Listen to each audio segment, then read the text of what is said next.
The moon hung low, casting an eerie glow on the water. A gentle breeze whispered through the palm trees, their shadows dancing across the white sand. It was the perfect setting for a romantic stroll, a night for lovers. But for some, paradise held a dark secret. For those who crossed paths with Rodney Francis Cameron, the idyllic facade of tropical beaches and starlit nights would forever be shattered. What began as a dream vacation often ended in a nightmare, their lives brutally extinguished, their stories left untold. This is not just a story of a monster. It's a stark reminder of the evil that can lurk beneath the surface, the darkness that can consume even the most ordinary of men. This is the chilling tale of Rodney Francis Cameron, the marine biologist turned serial killer, a man who used his charm and knowledge of the sea to lure unsuspecting victims to their deaths. Rodney Francis Cameron was an enigma. Born in 1951, his early life was unremarkable. Growing up in a small coastal town, he spent his days exploring the shoreline, collecting seashells, and dreaming of the mysteries that lay beneath the waves. His parents, both schoolteachers, encouraged his curiosity and nurtured his love for the ocean. He excelled in school, particularly in science, and developed a deep fascination with marine life. His teachers often remarked on his keen intellect and insatiable curiosity.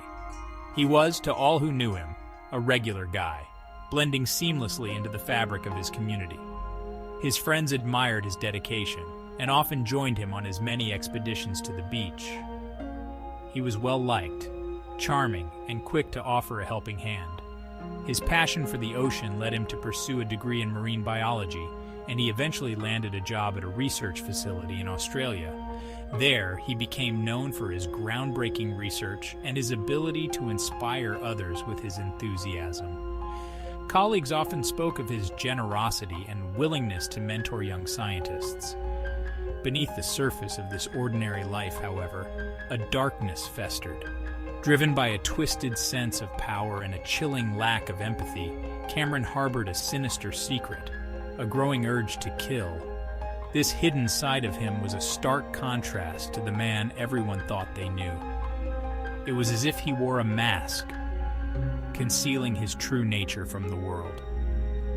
His first known victim was a young woman he met on a beach in Katumba, Tanzania. He charmed her, just as he would charm countless others, with his knowledge of the sea and his easygoing demeanor. She was captivated by his stories of marine adventures and rare sea creatures, never suspecting the danger that lurked beneath his friendly exterior. He lured her to a secluded spot, promising to show her a rare species of fish, but his true intentions were far more sinister. As they walked along the shore, she felt a growing sense of unease, but his reassuring smile and confident manner kept her doubts at bay. It wasn't until they reached the isolated cove that she realized the true horror of her situation. Cameron's mask slipped, revealing the predator beneath. The serene beach, once a place of beauty and wonder, became the setting for a nightmare that would haunt the coastline for years to come. The pristine beaches of Katumba, Tanzania, became his hunting ground. This idyllic location, known for its breathtaking sunsets and serene palm-lined shores, masked a sinister secret. It was here, amidst the vibrant coral reefs and crystal-clear waters, that Cameron's reign of terror began. The beauty of the underwater world, teeming with colorful fish and intricate coral formations, provided the perfect cover for his dark intentions. His first victim, a young tourist named Anya, vanished without a trace. She had come to Katumba seeking adventure and relaxation, but instead, she met a tragic fate. Her disappearance sent shockwaves through the small coastal community. The locals, who were used to the occasional mishap, were unprepared for the horror that had befallen their peaceful town. With no body and no leads, the case went cold, leaving a lingering sense of unease. Emboldened by his success, Cameron struck again. The darkness of the night and the dense forest provided the perfect cover for his nefarious activities. He targeted lone travelers, often young women, captivated by his charm and knowledge of the local marine life. His friendly demeanor and seemingly genuine interest in their well-being made it easy for him to gain their trust. He would offer to take them on private snorkeling trips, promising unforgettable experiences. The allure of exploring the hidden treasures of the ocean with a knowledgeable guide was too tempting to resist. Their disappearances followed a chilling pattern. Each victim was last seen with Cameron, yet he always managed to evade suspicion. One day, they would be there, enjoying the sun and the sea. The next they would be gone, their belongings left untouched in their hotel rooms. The suddenness of their vanishings left friends and family in a state of shock and despair. The local authorities were baffled. Despite their best efforts, they could find no concrete evidence linking Cameron to the disappearances. The lack of witnesses and physical evidence made the investigation incredibly challenging. Tourists continued to flock to Katumba, unaware of the danger lurking beneath the surface of paradise. The allure of the tropical paradise overshadowed the growing number of missing persons cases. Cameron, the seemingly harmless marine biologist, continued to blend in, a predator hiding in plain sight. His unassuming appearance and professional reputation allowed him to operate without raising suspicion, making him one of the most dangerous individuals in Katumba. As the disappearances continued, the community grew increasingly anxious. Meetings were held, and concerned citizens demanded answers from the local authorities. Despite the growing fear, Cameron remained undetected. It wasn't until an undercover investigation was launched that the true extent of Cameron's crimes began to surface. Detectives worked tirelessly, gathering evidence and conducting secret surveillance to build a case against him. Eventually, their efforts paid off. Cameron was arrested and brought to trial, where the full horror of his actions was revealed. The courtroom was filled with the families of his victims, seeking justice for their loved ones. The community of Katumba began the long process of healing. Memorials were held for the victims, and the town slowly started to rebuild its sense of safety and trust. While the scars of Cameron's actions would never fully fade, the people of Katumba found hope in the promise of a safer future.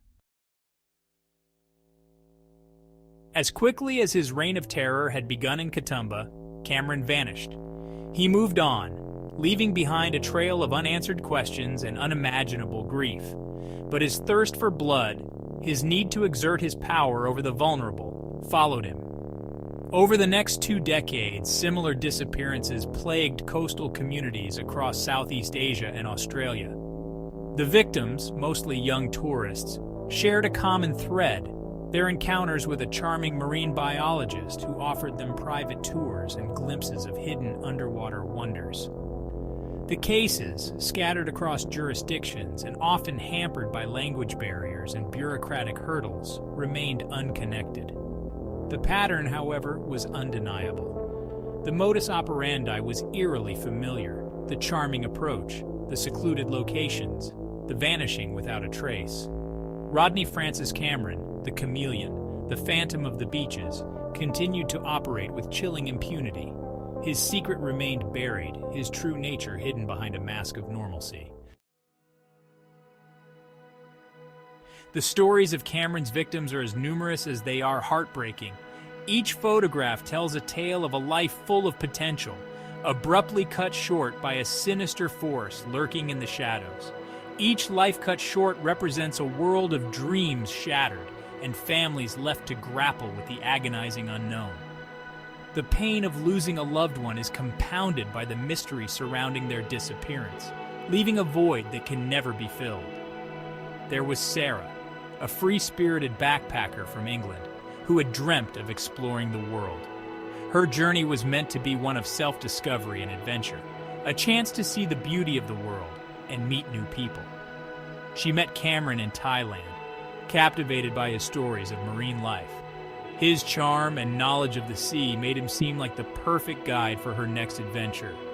He offered her a private diving trip, a chance to see a rare species of sea turtle. The promise of an unforgettable experience was too tempting to resist. But she never returned. Her dreams of exploring the world were cruelly snatched away. Then there was Mark and Lisa, a young couple from Canada on their honeymoon in Bali. Their love story was just beginning, filled with hopes and dreams for the future. They too fell under Cameron's spell, enticed by his offer of a romantic sunset cruise. The allure of a perfect evening on the water was irresistible. Their families received postcards filled with tales of their adventures, but the messages were a cruel trick, sent by Cameron to cover his tracks. The postcards painted a picture of joy and excitement, masking the dark reality of their fate. Each victim added another layer to the macabre tapestry of Cameron's crimes, their stories echoing the same chilling narrative: trust betrayed, lives stolen, and a monster moving freely in the shadows. The belongings left behind are a stark reminder of the lives that were once full of promise, now reduced to mere memories. The echoes of their stories serve as a haunting reminder of the dangers that can lurk behind a friendly face, and the devastating impact of one man's twisted actions on countless lives.